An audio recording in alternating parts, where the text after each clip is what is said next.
gorgeous, gorgeous day to be alive. What I'm going to be discussing today is reflective awareness.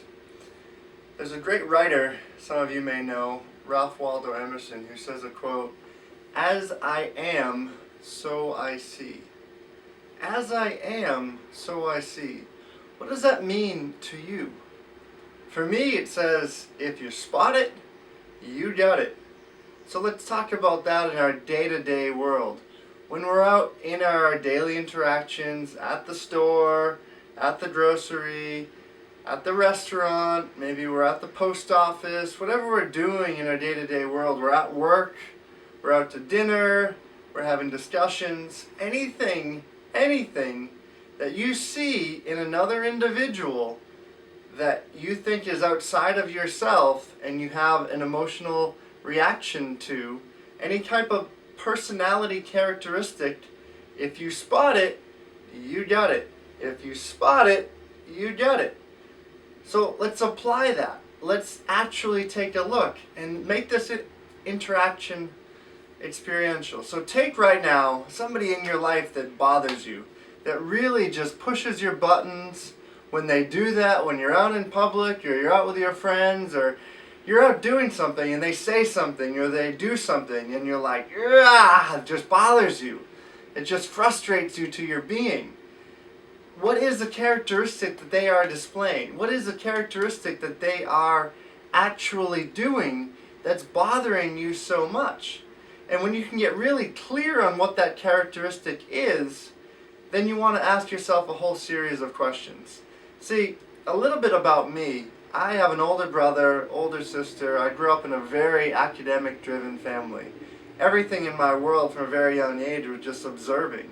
I would sit in my mom's law practice and just watch her clients come in and out. I just watch people enter in and out of the building, and I would just observe these many different sides and shapes and colors and personalities of ultimately humanity as to what I thought at that young age, but really it was.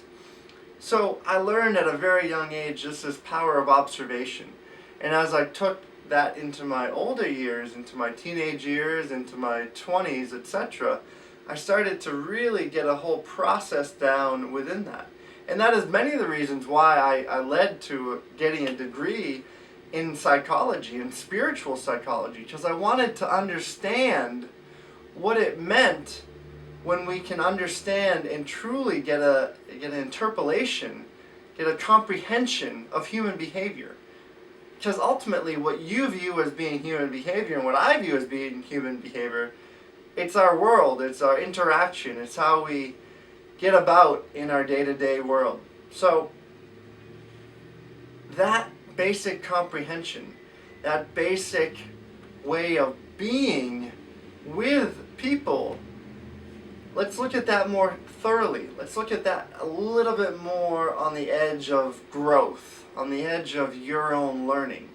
So if you did what I asked you to do before and you wrote down that specific characteristic, the first thing you want to ask yourself is, who in the world is viewing me that way? Now the first thing you're probably going to say is, nobody views me like that. But that's incorrect. The true answer is we as a human species have over 3,000 human traits and emotions and characteristics that we can actually embody. And the truth of the matter is we embody it all.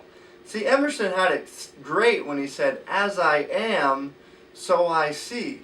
So when he recognized that as we are this human flesh and body and bones, so I see into the world, that the more I can own and have great comprehension into what that trait is, then the better off I can be, the better off that we all can be. See, if I view myself in my interactions as being very stubborn, let's say I'm being extremely stubborn into my world, which I know I can be. I'm the first one to say, and I know my girlfriend would definitely agree with that. So often in our argument, she can come across in what can appear as a very stubborn way. And the reason that she's showing up that way is nothing to do with her. She's just doing what she naturally does. I invited her into my world. She became into my life as a beloved incredible being who I love spending my time and energy and life with. But often the characteristics that bother me the most about her are the things that I haven't actually learned to love and appreciate about myself. So if I can look at stubbornness and say, well, what are the advantages of being stubborn? And what are the disadvantages of being stubborn, etc. See, I take what can appear as an unpolarized emotion or characteristic and say, well, I'm not that way. But the truth of the matter is we are all. And see, that's something I learned at a very young age when I started to just observe all these different characteristics. Some things that I may think is incredible, somebody else may say that's a terrible way of being. Another thing that I might say is miserable and I'd never want to act that way, somebody else may say, well, that really is beneficial for my life.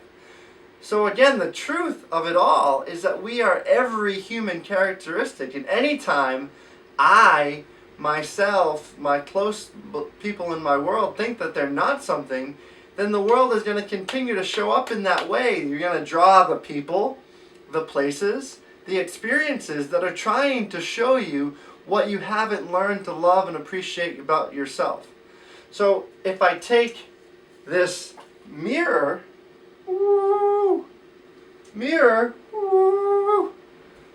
and what is it reflecting back to you? What are you reflecting back to yourself in the space of, if you see it, then you got it. The same thing with the things that we hold high. If I get over-elated about somebody, over-elated about a way of being in the world, about the way somebody really just shows up in such confidence, such just a demeanor almost unparalleled to what you've seen before, well, take that same understanding and break that down and recognize how you're that way, how you're incredible, how you're magnificent. And when you start to have that reflective awareness about the world around you, then there's less of a victim mentality. There's less of a, oh, she acted that way and it pissed me off, or he did this to me and I can't stand people who are that way. That sound familiar? Maybe, maybe not. I know for me, for the moment I start to think that, wow, I'm being really repelled by somebody because they're acting a certain way, then I say, well, how am I acting that way? And I've drawn some really powerfully polarized individuals into my world at different stages in my life. And when I have, they really have been showing up because I was seeing something so far outside my own consciousness that they were showing up and saying, bam! Wow, it's like it literally slapped me across the face to wake up. Ultimately, when we do all of this, it's waking up to the genius, waking up to the magnificence inside of us. See, when I can take the polarization of both of the sides of the kind, of the cruel, of the naughty, of the nice, of the good, of the bad, and then bring that back into who I am, who you are, and really feel the love. See, when you say feel the love, love isn't polarized. Love is equilibrated. Love is neutralized. And any kind of polarization on either side of that is just going to be drawing you to see the other part of what you're not recognizing within your own human characteristics. So when I say reflective awareness, be willing to take that mirror to yourself. Be willing to say, wow, if I'm spotting it in somebody else, then I got it within here. If you spot it, then you got it. Take time to really digest this into your world. Take time to really let this sink in and be willing to take that reflective awareness of your entire world around you, your friends, your family, your coworkers, all the people that you think were maybe pissing you off, to actually look at them and say, wow, thank you. Thank you for pissing me off for all those weeks or years or decades or my entire life. Because ultimately what they were doing was trying to show you a part of yourself that you haven't actually learned to love and appreciate. If you want to dive in deeper into this discussion, if you want to have a better comprehension into what I'm actually talking about, The best way to learn is through conversation, through discussion. Send me an email, lifebeyondcomfort@gmail.com, and I'd be happy to find a time where we really can dive in deeper into this discussion so you can have that experiential, applicable comprehension into your own world, into your own life. Remember, if you spot it, then you got it. Emerson had it right all along. This is Aaron Kleinerman at lifebeyondcomfort.com. Aloha, namaste.